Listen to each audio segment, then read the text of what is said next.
Welcome to the next edition of our Foundation Speaker Series. My name is Elizabeth Rosales, and today I'm very excited to spend some time with someone who is very near and dear to me, my husband, Marlon Rosales. Marlon is currently a Contact Center Rep 2 for Widget Financial, which is a community-based, not-for-profit credit union located in Erie, Pennsylvania. He has held various jobs in a wide range of career opportunities, and today he's going to share with us a little bit about his journey, which has all started in his hometown of San Salvador. Welcome, Marlon. Thank you for joining me today. Thank you. It's such a pleasure to be here with you and share a little bit about my life and my career path. And I'm hoping that these thoughts I'm going to share or my experiences are going to help some of the younger people that are thinking, well, what's going to happen to my future? Should I do this? Should I not do this? Should I travel here? I hope I can encourage you a little bit with my experience. Well, we're looking forward to it, and thank you very much. So why don't we just start off? Why don't you tell us a little bit about where you come from and how you came to the United States? Yes. Well, I was born and raised in San Salvador, which is in El Salvador. San Salvador is the city. El Salvador, the whole country, is probably the size of New Jersey, probably a little bit bigger, but it's smaller than Maine, probably. And in such a small country, we are about 6.5 million people living in the country. And the Central America is totally different. The weather is different. We have beautiful beaches. The country is so small that you can be at the beach in the afternoon and then drive back across the street, across town, and then go up to the mountains, to nice volcanoes, to eat at a nice restaurant. So it's a beautiful country. And in El Salvador, our main language is Spanish, and that's the language I was raised with. And I had the opportunity of going to bilingual school, even though I didn't like English when I was a kid. I remember telling my parents that I would not need to learn English, and why learn another language if I wasn't even planning on leaving the country. But my parents and my dad, mostly wisely, he pushed me and he said, no, you have to learn, you have to stay on that school. I want you to graduate from that school. And basically, I can say now that he was right. And through English, first and foremost, is I was able to speak to you the first time I saw you and when we met. And if I wouldn't have known another language, probably we wouldn't have had the opportunity of being together. And now that I'm in the States, I really appreciate why it was so important to learn another language. Yeah, and just imagine, I mean, like you said, if you didn't understand another language, we wouldn't have met. So that in itself opened up a new opportunity that you never even imagined, right? Yes. Learning another language opens up doors for you. When I was in El Salvador, through school, we had to do some social hours when we were before graduating from school. And I remember that there were some medical campaigns or some medical missionaries that came down and went to poor areas where there is a lot of poverty. And I was able to translate for people that were in need and will not be able to afford medical expenses. Me and my classmates were the translators for that, and that was such a wonderful experience because you don't only are exposed to an English coming out from someone who speaks it, from as a native language, but also we were able to help out and be able just to project, some people with need, and they will come receive assistance, get medication that they could not afford otherwise, and it's the experience of there's something inside you that makes you feel accomplished and happy about being able to help others. Through English, I was able to teach also at an ESL academy, and this experience was great too because I was able to meet interesting people, kids that I love working with kids, and mostly the teenagers, and just being able to help them out. When you become a teacher and when you are exposed to certain places or certain areas with different people, you get to meet them personally, and then you are able to become a role model sometimes for them. So it has been such a great experience for me. So if you have the opportunity of learning another language, I really encourage you to do it because it opens doors, definitely. The job I'm working at right now, I basically am there's just a couple of people that we can speak another language, and that the company appreciates that a lot. And sometimes you can get extra incentives just by being able to communicate with members, with customers, or with people professionally. And I love now I love speaking English. I love it. And I'm very grateful. And I will add that I am learning Spanish, although, I kudos to you. I mean, people who can speak more than one language, it takes a lot of dedication and persistence. as you kind of mentioned, when you learned English when you were in school, and at that time it's like, I don't want to, why should I learn English? I don't see how it applies to my life. But you never know what the future holds. Yes. And so even for myself, I'm learning the benefits of speaking another language and all the different opportunities that it opens up for you.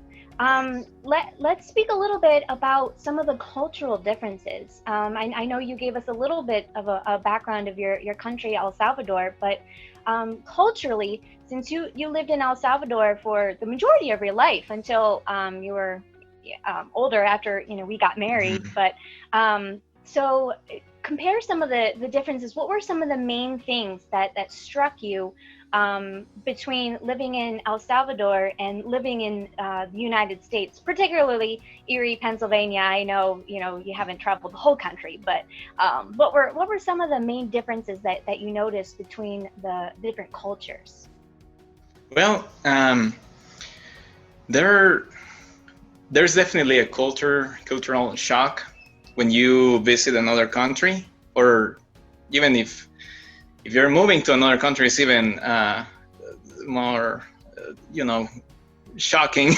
Right. Because there are some things that you take for granted that you do for just for the habit of doing it through all your life, and then you have to change those habits. One of those is probably the way you greet people. I noticed that here in the States, you usually greet people. You say hi, or good afternoon, good morning, depending on the time of the day. But in El Salvador, when you greet your close friends or people usually a boy will give a kiss on the cheek to a girl, or vice versa. Boys and boys, they will not kiss. Or girls with girls, but it's just a cultural difference, just to come to the States and then going to greet people that I already knew, and I was like awkward because I was like looking for their cheeks to kiss them, and then it was like weird. So that could be a cultural shock. Yeah. And I'm not saying that we are better for doing it or that you guys are better for not doing it. It's just the cultural difference we have. And you have to understand and be open to, if you're moving to another place, or if you're visiting other places, or if you're dealing with people from other places, that their background or their behavior might be product of their cultural background, and be open, not judgy, but kind of, there are ways that you can introduce people to the cultural environment you live in. Or there are ways, if you're visiting other country, where you can just kind of follow, observe. You can, without being judgy, if you know someone who you can trust, you just ask questions. Feel free to ask questions. Is this, am I doing this correctly or not? Because yeah, that could be an issue if you go somewhere else and you're thinking, well, they're doing this wrong, but they might be thinking he is doing this wrong. And that's one of the cultural shocks that I had, the way you greet people. Another cultural shock for me was probably the behavior with traffic. Traffic is crazy in such a small city in area, but so populated. Traffic can be so crazy. A place where you could take 10 minutes to get there in Erie, it might take you 45 minutes in a city like San Salvador. Excuse me. And well, you have experienced that before too. Sometimes it's just a few miles away, but we have to leave way earlier because traffic is bad. Yeah, wow. Some of the things that you take for granted, and you don't realize that it's different when you're in a different country or a different culture. Thank you for sharing your insights. It's not, I know that a lot of people have just lived in the same place their whole life. So some of those different nuances to different cultures may not even be perceived, you don't even realize. And one of the things that I will say about our summer program, Pennsylvania Free Enterprise Week, it's just a small glimpse of what you're talking about. We're a statewide program where we bring students from all over Pennsylvania, so it's just one state, and yet students from one side of the state or the other, they may even have some cultural differences. Yes. So sometimes we even see it, in our own backyard, not necessarily even in another country. So being aware and being perceptive and trying to understand where somebody else is coming from, I understand is very important, and something that we should all be mindful of, whether it's another country, another state, or even another city. And for myself, obviously, we had mentioned at the beginning that we're married, and I had met you when I had traveled down to Central America with my family, and the purpose of the trip was actually a missions trip. And so I had met you at the local church that we were working with, and just for myself, I was fresh out of high school. Wasn't quite sure what I was going to do for the rest of my life. And, an opportunity arose to visit another country. And I thought, sure, why not? Didn't really know what I was getting myself into, but I'm happy about that. You and me both. But just taking advantage of those opportunities when they present themselves, and yes. It may not necessarily be, going out of the country, although that is probably the best example of, seeing another culture. But even if it's just going to another area and visiting and seeing the opportunities or seeing how other people live, sometimes that helps you to open your eyes to how other people live, and even give you a sense of direction. Like I said, after high school, I wasn't quite sure what I was going to do. But I know personally, by going to another country, that really helped to put things into perspective. And it also helped me to appreciate some of the little things that we take for granted that other people in other countries may not have access to. And so I think you and I both, we coming from different perspectives, we both have come to realize, a new appreciation. And if I may, for a moment, I'm very proud to say that, now through your hard work, you're now become a U.S. citizen. Just a few weeks ago, you celebrated your official citizenship. So congratulations. Yeah, thank you. Yeah, that's another big step that I never I never really consider moving to another country, but not only that, but also becoming a citizen of a different country. Now, when I moved to the States, I understood the value of so many things that we usually take for granted, and just the smaller things like being able to drink from tap water, like right from the sink. And in other countries, that's not. I mean, in El Salvador, if you do that, you can get sick very easily. Um, there are places where they don't even have access to water in their house. They have to go and carry water in containers. Um, Coming to the States, I appreciated so much there are so many liberties here, and you probably have heard of El Salvador being associated with there's a lot of crime down there. There are gangs, and there's violence, problems with drugs, but that's only part of it. The other part of it is, I mean,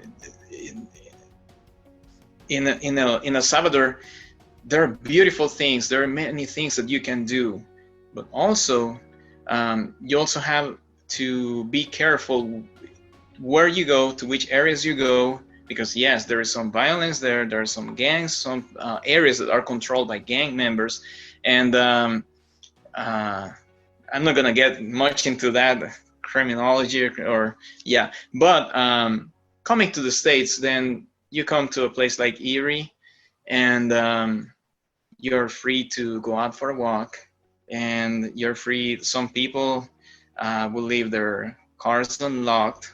They shouldn't, but and even going out in the country is even more free from the all many violence or crime that we usually have to be careful from in El Salvador. So yeah, becoming a citizen was a big step in my life. I appreciate so much the freedom some other people have given their lives for. I understood that when I was in the school I attended my whole life. We had to study both the U.S. history and El Salvador history, and I was familiar with the Constitution, but coming to the States, seeing how it works here, how it is applied, how much value for the people has here in the States, that really shocked me in a good way. It was a good impression in me, and when I was doing my oath on the ceremony, I meant every word I said. It was very meaningful to me. There are so many people that have showed their acceptance of me becoming a citizen on such a way that I really appreciate it. One of the presents was very special to me, which was one of the U.S. flag made in Gettysburg. So without getting into politics, or that is part of the history of the United States, part of your history. And now I can be part of that also through a long process, following, let's say, the different regulations that immigration has.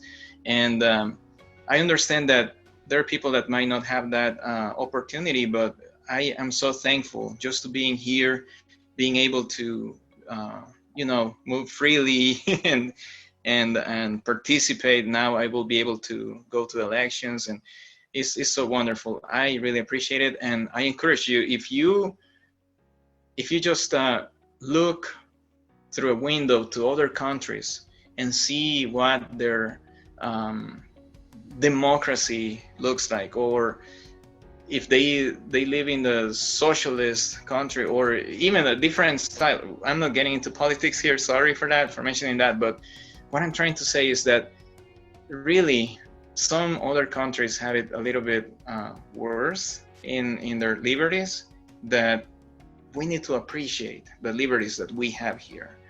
And there's so much freedom. Not only that, there's so much security. We were talking before you asked me this question about the cultural shocks. Another thing that it was different to me was the fact of labor. When I moved to the States, I realized how expensive it is to have someone do your lawn, for example. In El Salvador, it could be very affordable, but coming here also is affordable in some way. But if you want to cut down a tree, it's extremely expensive. Just doing the lawn out there, I mean, it can be expensive compared to other countries. Doing some electrical job, doing work around your house. So there are things that I appreciate that like learning. I have access to get my own tools. I have access to technology, be able to go to YouTube or other online resources and learn and do myself. And I think that even though in El Salvador I have the opportunity of hiring someone to do it, now here I'm being resourceful and try to do it myself because it's a way to save money. So with this, probably what I'm trying to say is that we need to take advantage of the things that we can access here in the States. And by taking advantage of that is by growing, looking for ways to grow professionally. You mentioned that you went down to El Salvador when your parents went down for a missionary trip. And the opportunities I have had is also by volunteering. Most of them have been like being able and being willing to do something for people. If you go to a church, there are ways where you can volunteer and do stuff. You don't necessarily have to travel overseas, but you can go maybe to a different state, or maybe even just by helping within the organization or a church, or like PFEW is a great way to get involved. You learn so much, and you get so many people around you that are very knowledgeable, and then you start getting contacts as well. And it's just so wonderful how it works when you're willing to do something for people and for yourself, and how much you can grow. Exactly. I couldn't have said it better myself, Marlon. That was great. Thank you so much. And I just want to conclude by saying, we're very happy and we're very proud to have you as a U.S. citizen. We're very Thank blessed you. to have you here. So thank you so much for spending time with me and letting us get a glimpse into your journey. We really appreciate it, and we appreciate your insights on what it's like to live in another country, and even the benefits of being bilingual. So thank you so much for sharing your insights. Thank you so much for having me. It has been such a great opportunity. And I really appreciate that PFEW is doing this. Even though we can't go to Williamsburg this time, I haven't had the opportunity of being a volunteer down there, but I have known through you all the special tools that you provide to the kids down there in Williamsport, and through the program. And this is a great way to do it. Thank you again. Thank you, Marlon. And finally, if you have any questions or would like to connect with Marlon directly, his contact information will follow at the conclusion of this interview. I know he would love to connect with you. Thank you for watching.